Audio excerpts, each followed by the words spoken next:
തൻ്റെ കൂട്ടുകാരികളൊക്കെ അവർക്കൊക്കെ ഒരു ക്രഷോ ബെസ്റ്റിയോ ബോയ് ഫ്രണ്ടോ ആരൊക്കെ ആവട്ടെ, ഗേൾസിന് ഇങ്ങോട്ടും വിവാഹമെന്ന അള്ളാഹു ഹലാലാക്കിയ ഒരു ബന്ധത്തിൻ്റെ മുമ്പിൽ മനുഷ്യനുണ്ടാക്കി കൂട്ടുന്ന ചില ചട്ടക്കൂടുകളെ കവചമാക്കി പിടിച്ച് മനുഷ്യൻ്റെ ശരീരത്തിൻ്റെ ആഗ്രഹ നിർവഹണത്തിന് മനുഷ്യൻ എത്തിപ്പിടിക്കുന്ന പലതും അള്ളാഹു നിഷിദ്ധമാക്കുമ്പോൾ ഒരു മുസ്ലിം എനിക്കത് വേണ്ടെന്ന് പറഞ്ഞ് മാറി നിൽക്കുമ്പോൾ എന്താണ് അവന് ലഭിക്കാൻ പോകുന്നത്?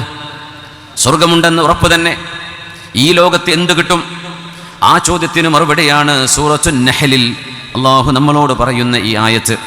ബിസ്മില്ലാഹിർ റഹ്മാനിർ റഹീം. മൻ അമില സാലിഹൻ മിൻ ദക്കരിൻ ഔ ഉൻസാ വഹുവ മുഅ്മിൻ.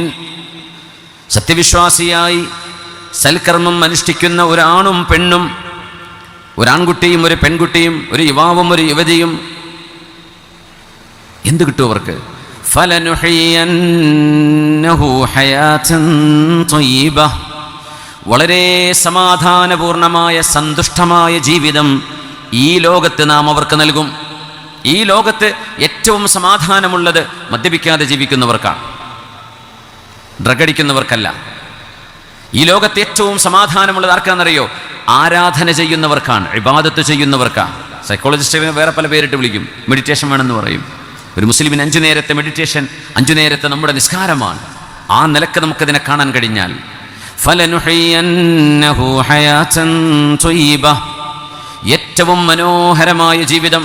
ഹയാതൻ ത്വയ്യിബ എങ്ങനെ ഇതിനെ ട്രാൻസ്ലേറ്റ് ചെയ്യുമെന്നറിയില്ല. അള്ളാഹു നൽകുന്ന ജീവിതം, we will give him A fulfilling life.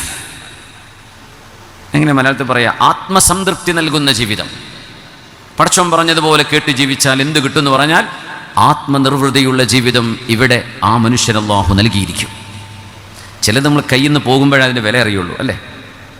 ആരോഗ്യമെന്നത് ആരോഗ്യമില്ലാത്തവൻ്റെ കണ്ണിൽ ആരോഗ്യമുള്ളവൻ ചുമന്ന് നടക്കുന്ന ഒരു കിരീടമാണ്, അല്ലേ? എത്ര കോടീശ്വരനാണെങ്കിലും 2 കിഡ്നിയും ഫെയിലിയറായിട്ട് ട്യൂമർ വന്നിട്ടോ അല്ലാതെയോ ഇനി ഒരു മരണത്തിലേക്കാണ് ഞാൻ നീങ്ങുന്നത് എന്ന് കാണുമ്പോൾ താൻ കിടക്കുന്ന ICU എന്ത് യൂണിറ്റായിരിക്കട്ടെ അവിടെ കിടക്കുമ്പോൾ അവിടെ തൂത്തുവാരുന്ന ഒരു പെണ്ണിൻ്റെ ആരോഗ്യം എനിക്ക് തിരിച്ചു കിട്ടിയിരുന്നെങ്കിൽ എൻ്റെ സമ്പത്ത് മുഴുവൻ കൊടുത്ത് ഞാനത് വാങ്ങിക്കുമായിരുന്നു എന്ന് മനുഷ്യൻ കൊതിച്ചു പോകുന്ന നേരമുണ്ട്. മുസ്ലിമായി ജീവിക്കുമ്പോൾ നമ്മൾ അനുഭവിക്കുന്ന ആത്മസംതൃപ്തിയും നിർവൃതിയും ഒരുപക്ഷെ വഴിതെറ്റി കുറച്ച് ദൂരം അങ്ങ് പോകുമ്പോഴായിരിക്കും തിരിച്ചറിയുക, ഞാൻ I was in A better life before. പിന്നെ തിരിച്ചു വന്നാണ് കാണാൻ കഴിയുക.